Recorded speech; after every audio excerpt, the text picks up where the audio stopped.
Assalamualaikum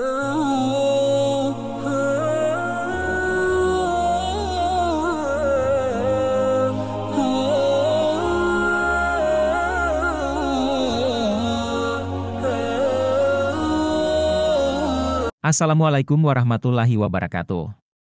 Selamat datang kembali di channel kami. Pada video kali ini, kita akan membahas tentang 10 aliran pemikiran dalam Islam yang perlu dipahami. Seperti yang kita ketahui, Islam memiliki banyak aliran pemikiran yang berbeda-beda. Kita akan membahas 10 di antaranya yang dianggap paling penting dan berpengaruh dalam sejarah Islam. Mari kita simak. 1. Sunni. Host, aliran pertama yang akan kita bahas adalah Sunni. Sunni adalah aliran Islam terbesar yang ada di dunia.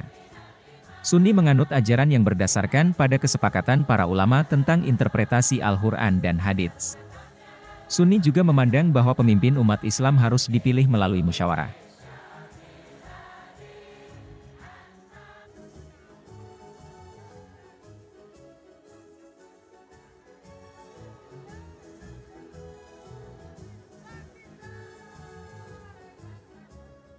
Dua, Syiah. Host, aliran kedua yang akan kita bahas adalah Syiah. Syiah adalah aliran Islam yang mempercayai bahwa keturunan Nabi Muhammad SAW memiliki hak untuk menjadi pemimpin umat Islam. Selain itu, Syiah juga mempunyai kepercayaan pada Imam Mahdi yang dipercayai akan muncul pada akhir zaman untuk membawa keadilan di dunia.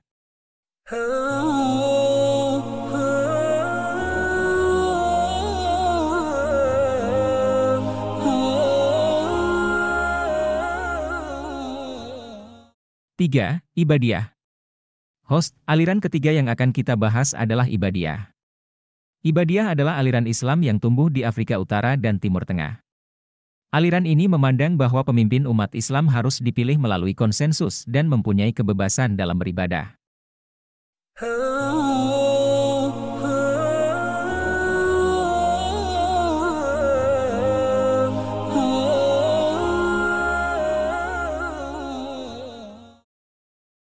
4. Sufisme. Host, aliran keempat yang akan kita bahas adalah Sufisme. Sufisme adalah aliran Islam yang mengutamakan pengalaman batiniah dalam mencari kebenaran dan kedekatan dengan Allah Subhanahu wa Ta'ala. Sufisme juga memiliki tradisi zikir dan tarekat sebagai metode untuk mencapai kesucian jiwa.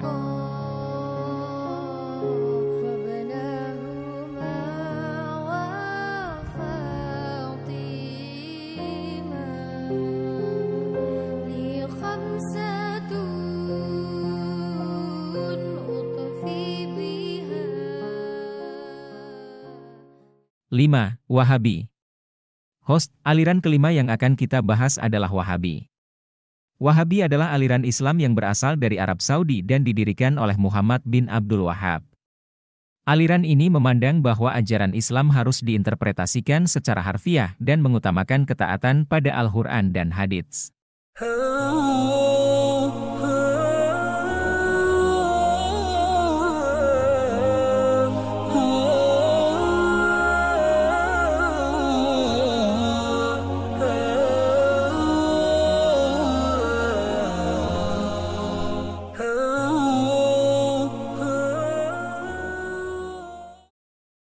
6. Mu'tazilah. Host, aliran keenam yang akan kita bahas adalah Mu'tazilah. Mu'tazilah adalah aliran Islam yang tumbuh pada abad ke-8 Masehi dan mempunyai kepercayaan bahwa Al-Quran diciptakan oleh Allah Subhanahu wa Ta'ala dan bukan merupakan kekal seperti Allah Subhanahu wa Ta'ala.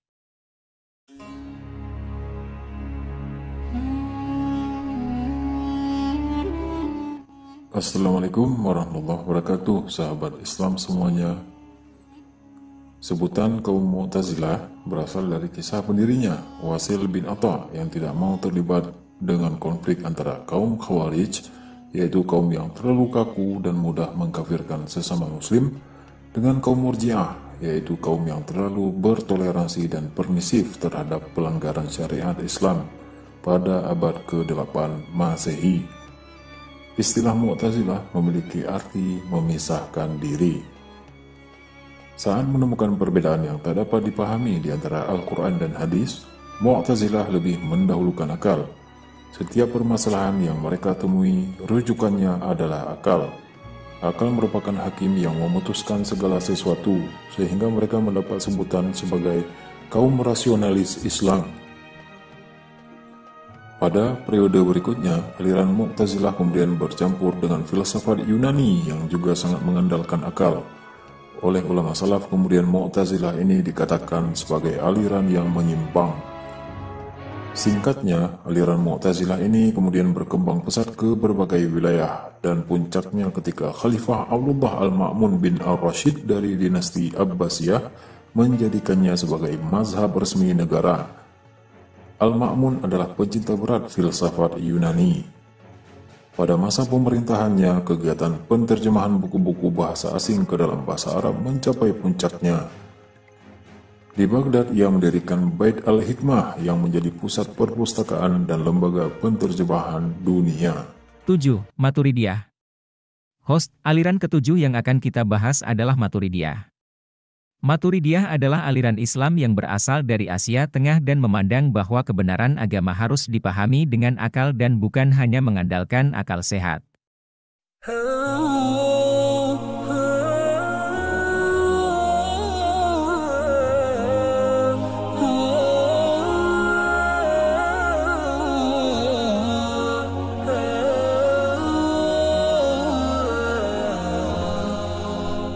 Delapan. Ahmadiyah. Host, aliran ke-8 yang akan kita bahas adalah Ahmadiyah. Ahmadiyah adalah aliran Islam yang didirikan pada akhir abad ke-19 oleh Mirza Ghulam Ahmad. Aliran ini mempunyai kepercayaan bahwa Mirza Ghulam Ahmad adalah nabi kedua setelah Nabi Muhammad SAW dan mempunyai pandangan yang berbeda dengan mayoritas umat Islam terkait beberapa hal seperti masalah kenabiannya.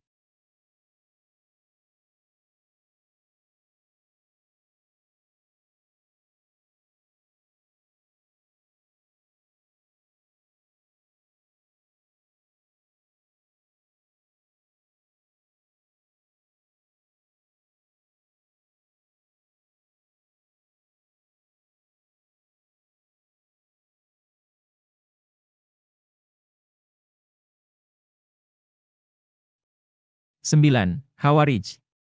Host, aliran ke-9 yang akan kita bahas adalah Khawarij.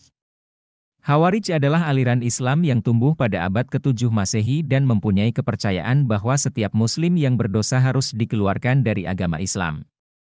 Aliran ini juga memandang bahwa pemimpin umat Islam harus dipilih melalui pemilihan umum.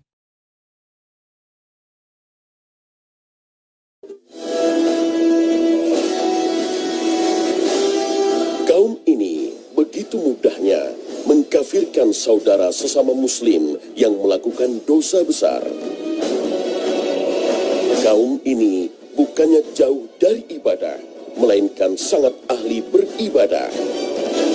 Ya, kaum ini bernama Khawarij. Siapakah sebenarnya kaum Khawarij itu? Dalam sejarahnya, benih kaum Khawarij sudah muncul di zaman Rasulullah Sallallahu Alaihi Wasallam. Lalu benar-benar terbentuk saat kepemimpinan Khalifah Ali bin Abi Thalib. Dan yang harus kita ketahui, kaum Khawarij ini akan selalu ada di tengah-tengah masyarakat muslimin hingga akhir zaman. Bagaimana seharusnya kita bersikap, mengenali, serta mewaspadai pemikiran kaum Khawarij ini?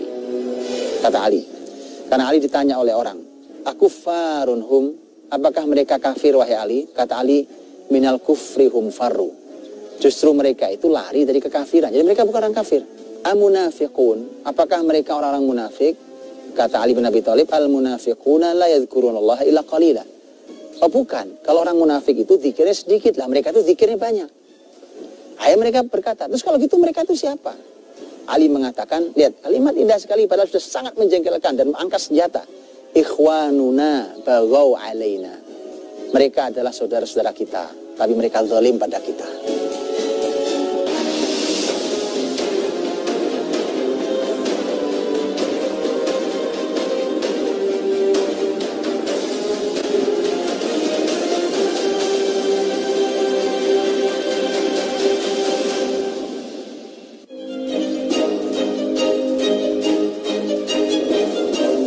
Assalamualaikum warahmatullahi wabarakatuh. Selamat pagi pemirsa dan generasi muda Islam yang dirahmati Allah Subhanahu wa Ta'ala. Pagi ini, Khalifah kembali menghadirkan kepada Anda kisah dan hikmah kehidupan yang terangkum dalam kekayaan sejarah Islam.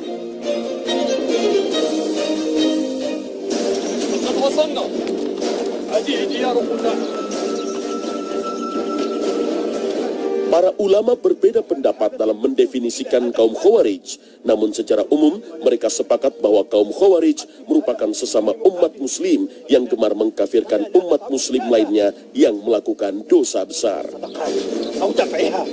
Mereka disebut dengan Khawarij karena dalam bahasa Arab Khawarij berasal dari kata khoroja yang berarti keluar. Ya, mereka merupakan kelompok yang keluar dari hukum pemerintahan yang sah, meskipun mereka menganggap dirinya sebagai kaum yang keluar ke jalan Allah untuk berjihad.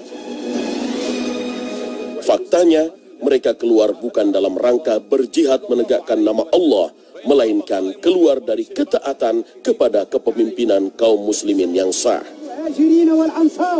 Kaum Khawarij telah muncul sejak zaman Rasulullah SAW. Saat Zulkhuwaisirah menuduh Rasulullah SAW berlaku tidak adil dan tidak takut kepada Allah Subhanahu wa Ta'ala. Selepas peristiwa jihad di Hunain, di Ji'rana Nabi SAW membagi ghanimah untuk para sahabat beliau. Dan di saat itu terjadi sebuah peristiwa ketika Nabi membagikan banyak sekali ghanimah kepada orang-orang yang baru masuk Islam. Kemudian ada seseorang yang berkata, bahwa sesungguhnya pembagian ini tidak sesuai dengan yang diperintahkan Allah. Kemudian orang itu datang berkata kepada Nabi SAW, "I'dil ya Muhammad, adillah wahai Muhammad." Juga dia berkata, "Ittaqillah ya Muhammad, takutlah kamu pada Allah ya Muhammad." Kalimat itu tentu tidak sopan, kalimat yang sungguh sangat berani pada Nabi SAW, seakan menuduh bahwa Nabi tidak adil, seakan berkata bahwa Nabi orang yang tidak takut pada Allah Subhanahu wa Ta'ala. Kemudian orang itu pergi dan Nabi SAW berkata, "Innahu yakhruju min dhi'dhi'i hadzal rajul qaumun yaqra'una al-Qur'ana wa la yujawizu hanajirahum." Sesungguhnya akan keluar dari keturunannya orang ini akan keluar satu masyarakat yang membaca Quran tetapi tidak melampaui tenggorokan mereka. Kemudian juga Nabi mengatakan bahwa yaqtuluna ahlal Islam wa yatrukuna wa yad'una ahlal authan. Mereka ini nanti akan membunuhi orang-orang Islam tapi malah membiarkan orang-orang musyrik. Firasat Rasulullah SAW tentang kemunculan kaum Khawarij di tubuh umat muslimin terbukti.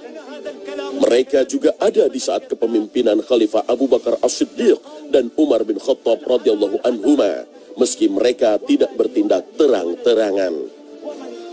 Ya, mereka adalah kaum yang bergerak secara diam-diam dan hanya muncul ke tengah masyarakat ketika pemimpin umat muslim sedang terlibat suatu masalah. Sementara di masa kedua khalifah ini, Islam tumbuh sangat kuat dan memiliki pemimpin-pemimpin adil yang mendukung kinerja sang khalifah. Lalu bagaimanakah kaum Khawarij di masa Khalifah Utsman bin Affan radhiyallahu anhu?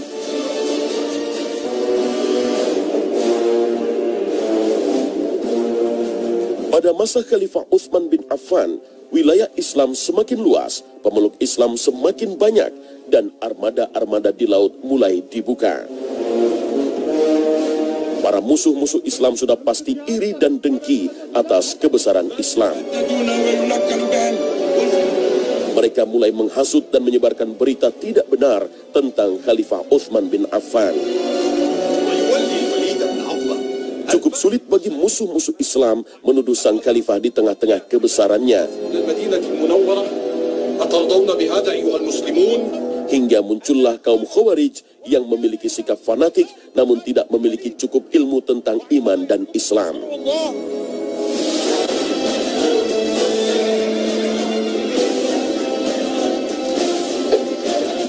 Konflik pun semakin berkembang luas hingga banyak yang termakan hasutan musuh-musuh Islam. Para pemberontak yang hatinya telah dipenuhi kezaliman itu pun akhirnya mengepung rumah sang khalifah lalu membunuh Khalifah Utsman bin Affan radhiyallahu anhu.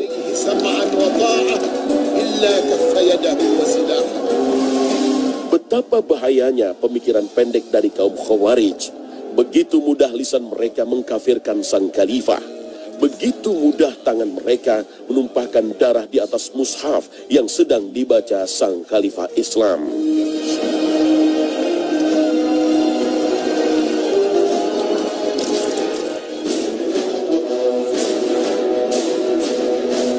Setelah wafatnya Utsman bin Affan radhiyallahu anhu di tangan para pemberontak, kaum Khawarij tidak menghentikan aksinya. Malah kekuatan mereka bertambah besar di masa kepemimpinan Islam selanjutnya, yaitu Khalifah Ali bin Abi Thalib radhiyallahu anhu. Awalnya, kaum Khawarij memandang Khalifah Ali berada di pihak yang benar karena telah ditunjuk oleh mayoritas umat Islam. Sementara pihak lawannya adalah Muawiyah bin Abi Sufyan radhiyallahu anhu, mereka anggap memberontak kekhalifahan yang sah. Akan tetapi, demi menjaga persatuan umat dan menghindari pertempuran melawan sesama muslim, Khalifah Ali bin Abi Thalib dan Muawiyah bin Abi Sufyan bersepakat untuk bernegosiasi di antara mereka. Langkah ini ternyata membuat kaum Khawarij kecewa kepada sang khalifah dan mulai membelot dari kepemimpinan Ali bin Abi Thalib. Bahwa Ali bin Abi Thalib diwakili oleh Abu Musa al-Asy'ari, kemudian Muawiyah diwakili oleh Amr bin As radhiyallahu anhum ajma'in. Begitu diwakili, kemudian mereka mulai duduk untuk bermusyawarah dengan musyawarah yang sangat baik. Orang-orang yang sudah kecewa, masyarakat Khawarij itu, mereka mengatakan, nah ini sudah tidak benar. Karena ternyata masalah yang menyelesaikan bukan Quran tetapi manusia. Abu Musa manusia, Amr bin As juga manusia. Kalau Ali bin Abi Thalib benar dia adalah seorang orang yang beriman betul, maka semestinya masalah itu dikembalikan kepada Al-Quranul Karim dan Allah dan Rasulnya. Farudduhu ilallahi wa rasulih. Kembalikan kepada Allah dan Rasulnya. Illallah. Tidak ada hukum atau aturan selain hukum Allah. Prinsip inilah yang mengakar kuat dalam tubuh kaum Khawarij. Tidak ada yang salah dengan ini. Tiap muslim yang beriman memang harus tunduk dan taat pada aturan dan hukum Allah subhanahu wa ta'ala. Akan tetapi, kaum Khawarij menyampaikannya dengan cara yang sangat keras. Bahkan mereka tak segan-segan mengkafirkan sesama muslim yang tidak sejalan dengan pemikiran mereka. Mereka tak segan melawan Rasulullah SAW, tak segan melawan para sahabat mulia dan para ulama. Bahkan tak segan menumpahkan darah sesama muslim sekalipun. Pemikiran awal mereka didasari dari bahwa mereka berkeyakinan bahwa orang-orang yang melakukan dosa besar adalah langsung dihukumi kafir. Orang yang melakukan dosa besar itu kafir. Padahal orang yang melakukan dosa besar tidak kafir. Tidak serta-merta langsung dikatakan kafir. Tapi mereka, kenapa kafir? Karena mereka mengatakan berarti orang ini kalau melakukan dosa berarti dia berani melawan hukum Allah, dan melawan hukum Allah itu kafir. Sebagai khalifah, Ali bin Abi Thalib wajib menjadi penengah dan menciptakan keadilan bagi rakyatnya. Maka ketika kaum Khawarij tidak henti-hentinya menuduh Khalifah Ali bin Abi Thalib dengan tuduhan kafir, sang khalifah pun memberi kebijakan kepada mereka. Ada 3 kebijakan bagi kaum Khawarij yang tercatat dalam kitab Tarikhul Umam wal Muluk karya At-Tabari. Kalian memiliki 3 hak di hadapan kami. 1, kami tidak melarang kalian untuk sholat di masjid ini. 2, kami tidak menghalangi kalian untuk mengambil harta rampasan perang selama kalian ikut berjihad bersama kami. 3, kami tidak akan memerangi kalian hingga kalian memerangi kami. Salah seorang sahabat sekaligus ahli fikih di masa Ali bin Abi Thalib, yakni Abdullah bin Abbas radhiyallahu anhu, meminta izin kepada Ali bin Abi Thalib untuk berbicara dan berunding kepada kaum Khawarij secara langsung. Dari percakapan mereka, Abdullah bin Abbas radhiyallahu anhu akhirnya mendapatkan jawaban mengapa kaum Khawarij kecewa dan memerangi para sahabat Rasulullah sallallahu alaihi wasallam. Yang pertama kata mereka, Ali itu memberikan keputusan hukum pada manusia bukan kepada Al-Quran. Dan itu kafir. Inil hukmu illa lillah. Hukum itu milik Allah. Yaitu itu ayat. Yang kedua, Ali itu pernah perang, kemudian begitu dia menang, ternyata dia tidak mau menawan. Tidak mau menawan, tidak mau mengambil harta sebagai ghanimah, harta musuhnya.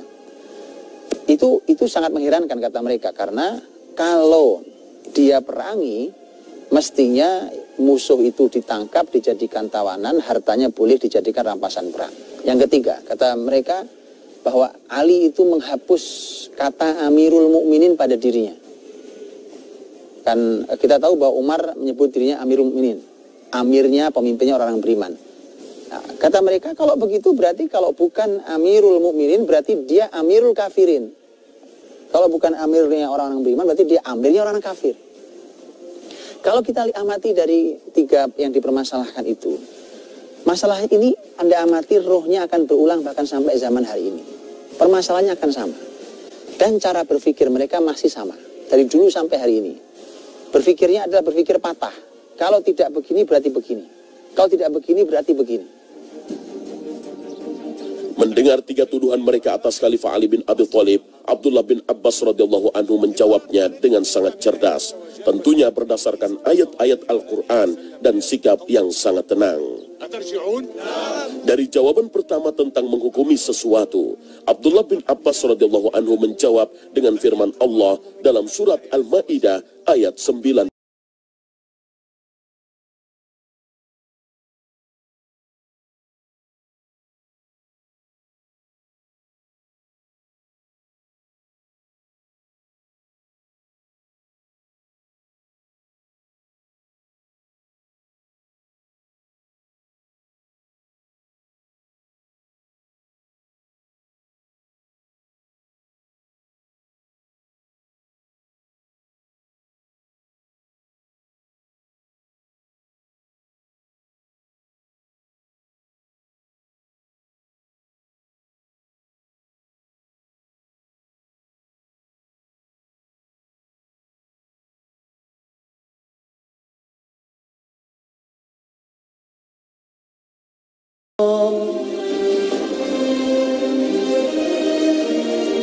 Dalam ayat ini Allah mengatur bagaimana bermuamalah dengan sesama manusia dengan cara yang adil. Dalam hal ayat, kaum Khawarij memang tidak salah. La hukma illallah, tidak ada aturan selain hukum Allah.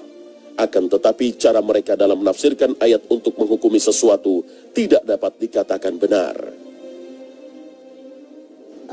Ali bin Abi Thalib ketika mengirimkan Abu Musa dan Muawiyah mengirimkan Amr dalam rangka supaya menyatukan muslimin dan menghentikan pertumpahan darah. Mana lebih berharga? Kemudian kata Abdullah bin Abbas, bukankah Allah juga berfirman yang berbicara tentang tema keluarga? Kalau ada pertikaian antara suami istri, maka fab'atsu hakaman min ahlihi wa hakaman min ahliha. Hendaknya dari pihak laki-laki mengirimkan hakim yang menyelesaikan masalah, dari pihak perempuan juga mengirimkan hakim, artinya yang bisa menyelesaikan masalah. Sekarang kata Abdullah bin Abbas, mana yang lebih mahal, darah muslimin atau hanya urusan kehormatan perempuan? Mana lebih mahal? Kemudian Abdullah bin Abbas mengatakan sudah cukup. Yang poin satu terjawab, mereka mengatakan iya, terjawab. Selanjutnya, tuduhan ketika dalam perang Jamal, Ali bin Abi Thalib tidak menjadikan lawannya sebagai tawanan dan mengambil harta mereka sebagai harta rampasan perang. Tuduhan kaum Khawarij memang tidak salah. Dalam aturan perang, kaum muslim yang menang dapat menjadikan lawannya sebagai tawanan dan mengambil harta rampasan perang. Akan tetapi lagi-lagi cara mereka menanggapi suatu kejadian salah dan tidak tepat. Anda tahu yang diperangi Ali bin Abi Thalib adalah Aisyah radhiyallahu anha, Ummul Mukminin radhiyallahu anha. Apakah kalian berani menawan Ummul Mukminin, kemudian kalian perlakukan dia sebagaimana budak yang lain? Kalau kalian lakukan itu, apakah ada yang berani melakukan itu? Atau kalian ingin mengatakan bahwa Aisyah radhiyallahu anha sudah kafir. Kalau kalian katakan Aisyah sudah kafir, berarti Anda kalian yang kafir. Kenapa? Karena Allah Subhanahu wa taala berfirman, "An-nabiyyu aula bil mu'minina wa azwajuhu ummahatuhum." Bahwa Nabi itu lebih berhak terhadap orang-orang beriman, dan istri-istri Nabi adalah ibu-ibunya orang beriman. Aisyah istri Nabi. Apakah kalian akan mengkafirkan Aisyah, maka kalian akan kafir. Maka kata Abdullah bin Abbas, kalian berpusar di antara dua kesesatan dalam hal ini. Kemudian Abdullah bin Abbas mengatakan, apakah saya sudah selesai dengan poin yang kedua? Mereka mengatakan iya. Sementara tuduhan yang ketiga tentang perkara Khalifah Ali bin Abi Thalib menghapus gelar kekhalifahan pada dirinya, sehingga mereka menganggap jika Ali menghapus gelar Amirul Mukminin berarti ia bukan lagi khalifah umat muslimin. Atas perkara ini Abdullah bin Abbas radhiyallahu anhu menjawab dengan mengingatkan mereka akan peristiwa perjanjian Hudaybiyah, yakni ketika Rasulullah SAW menghapus gelar Rasulullah di depan namanya dalam penulisan perjanjian Hudaybiyah dengan kaum kafir Quraisy. Nabi mengatakan, wahai Ali, tulis hadza ma salaha alaihi Muhammad Rasulullah. Ini adalah surat kesepakatan yang dibuat oleh Muhammad Rasulullah. Begitu bunyi kata itu, kemudian orang Quraisy mengatakan, stop, berhenti Muhammad. Kalau kamu Rasul, kami akan taat pada kamu. Kamu bukan Rasul. Maka kata Nabi Muhammad, ya sudah, kalau gitu ganti. Muhammad bin Abdillah, Muhammad putranya Abdullah. Itu sepakat dengan kata Muhammad putra Abdullah. Kemudian Abdullah bin Abbas mengatakan bahwa ketika Nabi menghapus kenabian dari dirinya, menghapus kerasulan dari dirinya, itu bukan berarti beliau menghapus kenabian dari dirinya. Itu hanya nama. Karenanya Ali bin Abi Thalib ketika beliau menghapus Amirul Mukminin, bukan berarti dia adalah Amirul Kafirin. Kemudian Abdullah bin Abbas mengatakan bahwa apakah saya sudah cukup? Mereka mengatakan iya. Tapi Anda boleh lihat, dari 6.000 orang di masjid saat itu yang taubat 2.000 orang. Artinya 4.000 orang tetap saja. Bahkan sudah segamblang itu jawabannya, tapi tetap saja mereka tidak mau kembali. Tapi Alhamdulillah 2.000 orang taubat dan menyatakan diri kembali ke pemikiran yang benar. Pemirsa Khalifah, kaum Khawarij merupakan kelompok dari tubuh umat muslimin yang bisa saja merupakan seorang ahli ibadah, penghafal Al-Quran dan hadis, ahli sedekah, dan lain sebagainya. Akan tetapi, segala ibadah dan tiap ayat yang terbaca dari lisannya tidak mampu menerangi hati dan pikirannya. Sehingga kaum Khawarij dimanapun dan kapanpun akan selalu muncul. Terlebih ketika terbesit rasa kecewa terhadap ketidakadilan pemerintahan Islam. Ciri-ciri mereka sangat jelas, yakni sangat mudah mengkafirkan sesama muslim yang melakukan dosa besar. Sangat mudah memberikan dalil Al-Quran dan hadis meski tidak tepat. Dan kerap melawan pemerintahan Islam yang sah dan diakui di suatu negara. Karenanya, umat Islam hendaknya belajar Islam secara utuh dari Al-Quran dan hadis serta sejarah kehidupan Rasulullah bersama para sahabat agar tidak terpengaruh dalam pemikiran kaum Khawarij. Wallahu ta'ala a'lam bis-shawab.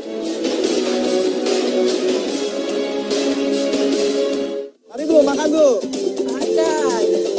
Sahabat yang mulia, juga orang mulia seperti Umar bin Abdul Aziz rahimahullah ta'ala, maka berhadapan dengan kelompok Khawarij tidak bisa dengan hanya diperangi, diuber-uber dan dibunuhi, karena mereka tidak akan berhenti dengan cara itu. Justru mereka bangga dibunuh dan mereka anggap sebagai mati syahid.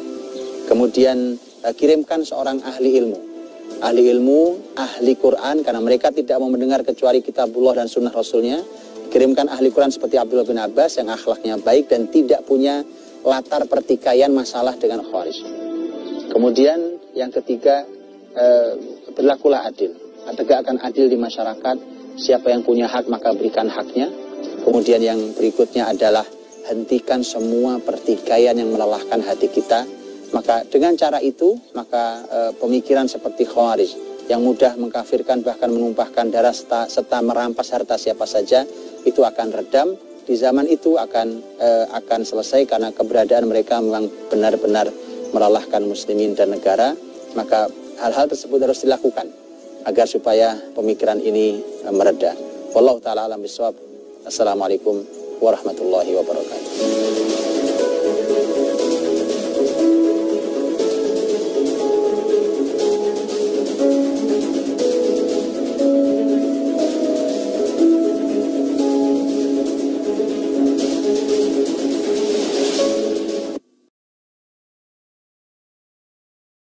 Closing. Host, itulah 10 aliran pemikiran dalam Islam yang perlu dipahami. Semoga video ini dapat memberikan informasi yang bermanfaat bagi kita semua. Jangan lupa untuk like, komen, dan subscribe channel kami agar tidak ketinggalan video-video menarik lainnya. Terima kasih telah menonton. Wassalamualaikum warahmatullahi wabarakatuh.